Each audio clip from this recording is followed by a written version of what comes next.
Você já parou para pensar que a sua ansiedade pode estar diretamente ligada ao que você come, ao que você coloca no teu prato? Pois é, hoje eu vou te explicar como isso pode acontecer. Eu sou Letícia Foleto, médica psiquiatra, e nesse vídeo eu vou te explicar através da ciência como que a nossa alimentação pode interferir diretamente no nosso humor. Eu sei que você pode estar pensando, né? Ah, Letícia, isso é só mais uma coisa da moda, falar de alimentação que está ligada ao humor. É só mais uma frase de médico, mas não é. Eu vou te trazer alguns estudos, né, que a ciência nos dá, com informações bem relevantes a respeito de como que a nossa alimentação pode impactar diretamente no nosso humor. Então, os estudos, eles já nos mostraram há bastante tempo que uma alimentação mais natural, com comida de verdade, então você não precisa achar que vai precisar comer coisas caras, coisas compradas e muito processadas para se alimentar bem. Não, comida de verdade, ela comprovadamente diminui o nosso risco de ter depressão. E isso é um dado muito relevante para que você consiga fazer suas escolhas mais conscientes também. Então, uma alimentação baseada em alimentos naturais, leia-se vegetais, frutas, leguminosas, verduras, carnes mais magras e não pecar muito no excesso de laticínios, principalmente evitar os alimentos ultraprocessados. Esses alimentos já tiveram evidência de que sim, diminui o risco de você ter depressão e também outros tipos de transtornos mentais. Teve um estudo muito grande, foi o primeiro realizado dentro dessa área da psiquiatria nutricional, porque é uma área mais nova assim que está surgindo. Então, apesar de a gente ter ainda algumas limitações em relação a estudos, alguns estudos observacionais já foram feitos e mostraram a associação direta, sim, entre alimentação e depressão. Então, teve um estudo que chamou SMILES, e nesse estudo eles avaliaram uma intervenção de um grupo que recebeu uma alimentação baseada na dieta mediterrânea, que é justamente isso que eu falei, baseado em quê? Legumes, verduras, frutas, grãos, né? Sementes, muita fibra, e esse grupo ficou por um tempo comendo essa alimentação e o outro grupo não. O outro grupo fez outro tipo de intervenção social que não tinha nada a ver com alimentação. Ao final desse estudo, que durou 12 semanas de uma forma bem controladinha, 32% dos participantes que tiveram a intervenção de dieta mediterrânea tiveram redução significativa nos sintomas de depressão. Então, isso é um número muito relevante para uma pesquisa observacional e consegue comprovar, então, essa relação direta que existe entre um alimento saudável e uma redução de sintomas. Essa mudança, ela se manteve também no acompanhamento. Esses estudos, geralmente, eles não fazem só um corte, assim, longitudinal uma vez, né, uma foto ali, e depois abandona. No acompanhamento, ou seja, 13, 6 meses depois, eles reavaliam essas pessoas e as melhoras, elas foram mantidas, o que é muito bom. Teve um outro estudo muito grande também, que avaliou a mesma forma que o Smiles fez, só que eles associaram suplementação de ômega 3, por exemplo, para homens e mulheres. E, de novo, dieta mediterrânea. No final do estudo, mulheres e homens tiveram a mesma redução significativa nos sintomas depressivos e uma melhora sustentada a longo prazo. Aí você pode falar assim: ah, mas foram estudos muito longos, ninguém consegue fazer isso. Pera lá. Teve um outro estudo mais recente com pessoas mais jovens que fez uma intervenção que durou 3 semanas, ou seja, pouco tempo, rapidinho. E também já foi suficiente para mostrar que uma dieta feita por 3 semanas já foi capaz de reduzir sintomas depressivos. E nesse estudo em específico, o que foi interessante é que eles receberam, um grupo de intervenção recebeu orientações nutricionais. Então, eles foram educados, ensinados ao que comer e no final do estudo eles tiveram bons resultados, redução nos sintomas graves de depressão e também essa melhora se manteve depois de um acompanhamento de 3 meses. Então, isso nos prova que o quê? A psiquiatria nutricional ela tem ganhado cada vez mais robustez de estudo. Isso para nós médicos e profissionais da saúde é muito importante, porque não basta a gente falar que uma coisa é importante, que ela é eficaz, que funciona. A gente precisa da ciência por trás de nós mostrando que aquilo funciona, com o estudo. O estudo eles são feitos de formas muito controladas, né? E existem também hierarquia dentro dos estudos. O que falta para nós nessa área é realmente termos mais meta-análises comprovando a associação dessa redução de sintomas com a alimentação. O que a gente tem é uma comprovação que há associação. Mas futuramente eu tenho certeza que a gente vai ter mais avanços nessa área e ainda assim vai ficar mais convincente para quem tá aí assistindo e para quem tem interesse nesse assunto, de saber que realmente é uma receita comum e que a gente precisa seguir. Bom, e já que a ciência mostra por que é tão difícil de fazer, né? Alguns desses estudos também investigaram quais foram as barreiras mais comuns que as pessoas enfrentam para praticar uma dieta. Porque é aquilo, se a gente está falando que é super importante, que faz bem, que assim você vai ter saúde e não só tratar os seus sintomas, como prevenir, por que não consegue fazer, né? Por que é tão difícil de aplicar isso no dia a dia? Então, fica aqui que você vai se identificar com essas barreiras, porque eu tenho certeza que é uma dor comum a todo mundo. Para você entender, a gente divide isso em barreiras externas e internas. Uma das barreiras externas mais comuns é a conveniência. Então, as pessoas elas acreditam que cuidar desses alimentos e prepará-los vai demandar muito mais tempo, mais serviço e dedicação. Isso realmente pode ser verdade, mas desde que você se organize, você consegue passar por cima disso. Algo que também é muito comum acontecer é a disponibilidade. Então, as pessoas achar que alimentação saudável é igual a gastar dinheiro, né? Então, vou precisar comprar 1000 suplementos, alimentos caros, alimentos de dieta, e aí elas já abandonam por isso. Isso é um mito e eu vou te explicar que é. E outra barreira externa muito importante, que é uma das que eu mais vejo acontecer no consultório, as pessoas relatarem, são as barreiras sociais. Então, hoje é muito comum, principalmente aqui no Brasil, onde as pessoas são muito chegadas, amigáveis e calorosas, elas saem para comer e isso é um momento social, né? Então, eu não saio para comer, na verdade, eu saio com os meus amigos e para isso acontecer a gente sai para comer, entende? Uma coisa leva a outra e a pessoa que não está consciente da alimentação e da saúde que ela quer, ela vai acabar cedendo, né, e fazendo más escolhas em relação à alimentação.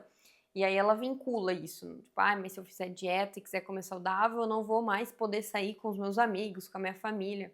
Errado também, isso é apenas uma crença social que está muito enraizada na cabeça de todo mundo. Falando das barreiras internas, duas aqui que eu quero que você preste atenção.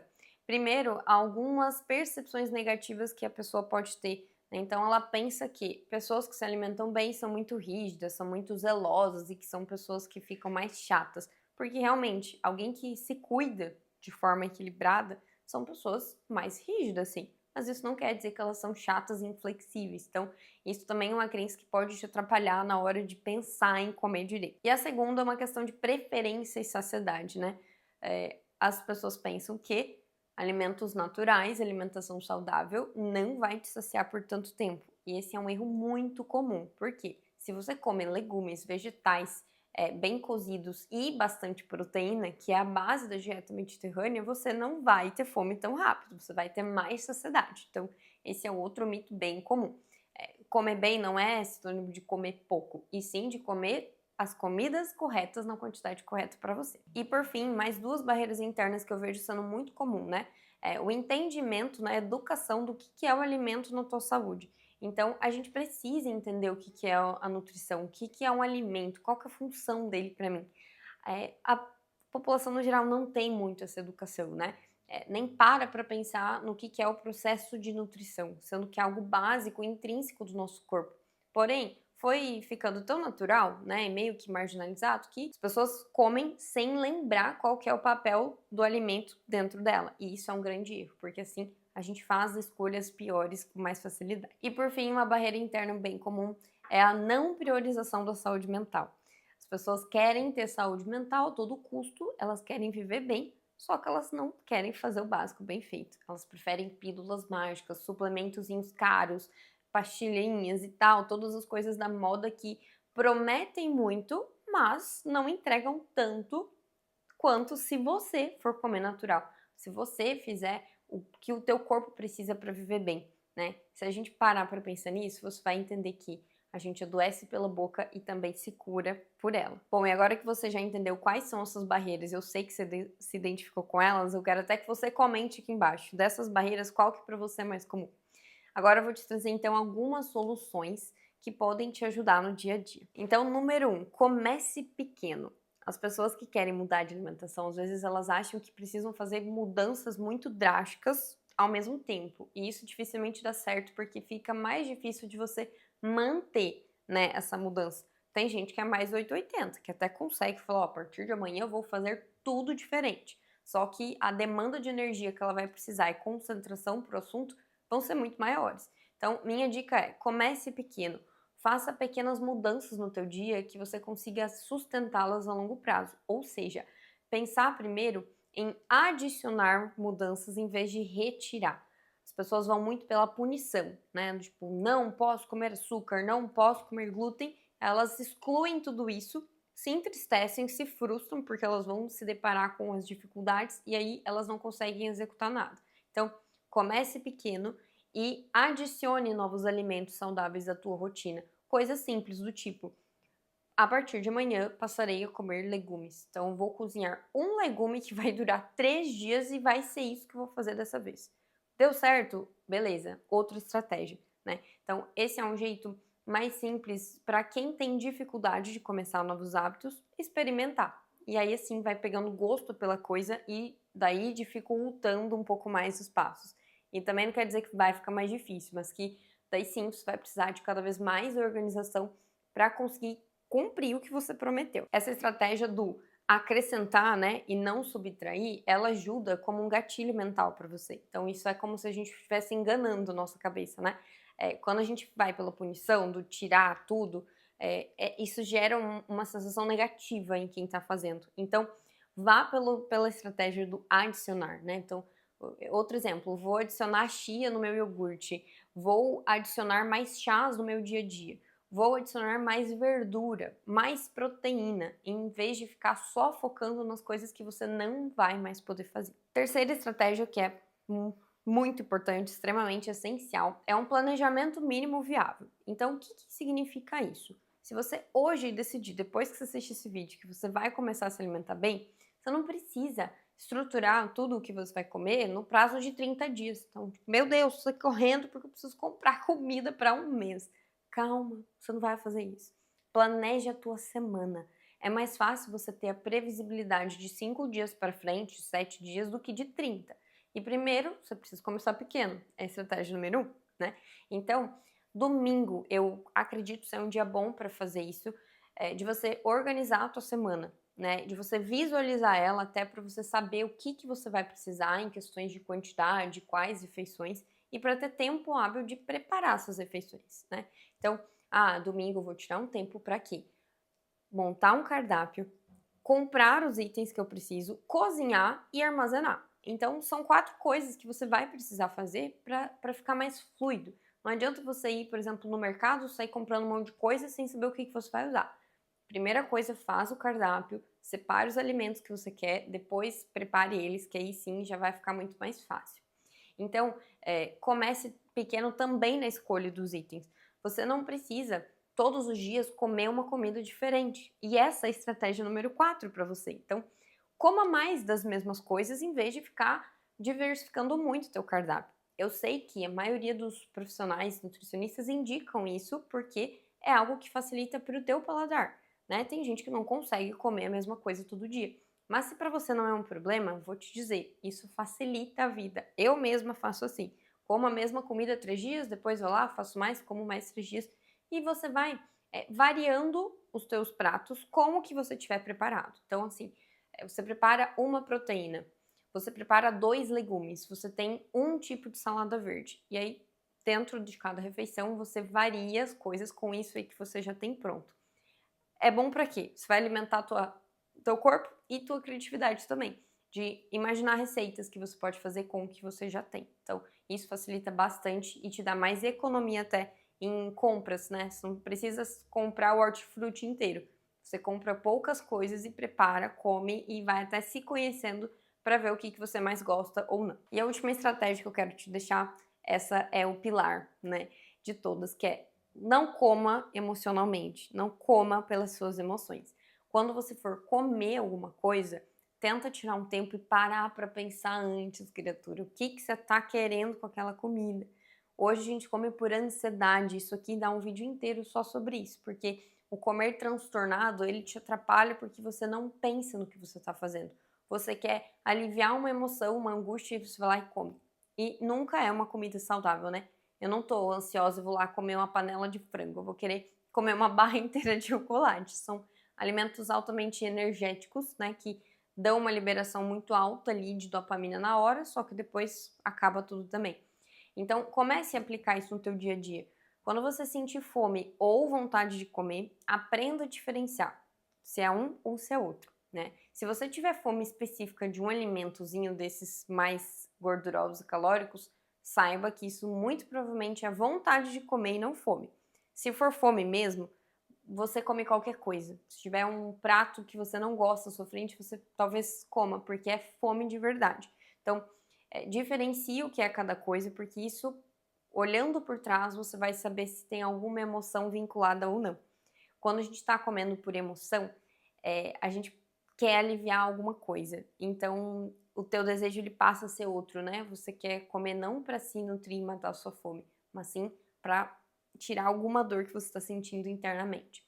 Se você é uma pessoa acostumada a sentir e interpretar o que você está sentindo, você passa a ser alguém mais controlado, alguém que palpa melhor as coisas que sente e consegue ter reações melhores. Então, eu sempre falo para os pacientes que estão em busca de emagrecer que o comer está muito na cabeça.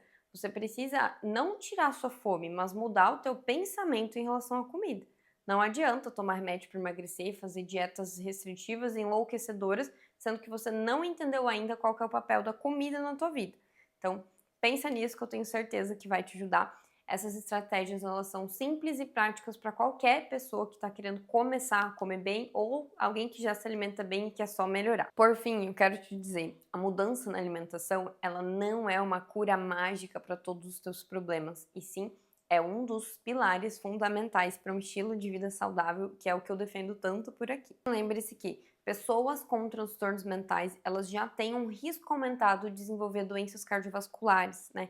Então, só por isso você já devia saber que cuidar da alimentação é uma prioridade, caso você tenha já algum transtorno mental ou se você quer prevenir que ele surja. Comece por compaixão com você, sem julgamentos, um passo de cada vez, pequenos passos que vão te levar para o lugar final que você quer chegar, né? De uma vida mais equilibrada, sem aquela pressão de, ai, eu faço dieta. Mas não, sim, eu faço uma alimentação saudável e esse é o meu estilo de vida para sempre. É isso que eu desejo para você, porque isso é liberdade. Você vai ter autonomia para comer bem e ter realmente uma saúde verdadeira que vai te prevenir muitos problemas. Então agora eu quero ouvir de você.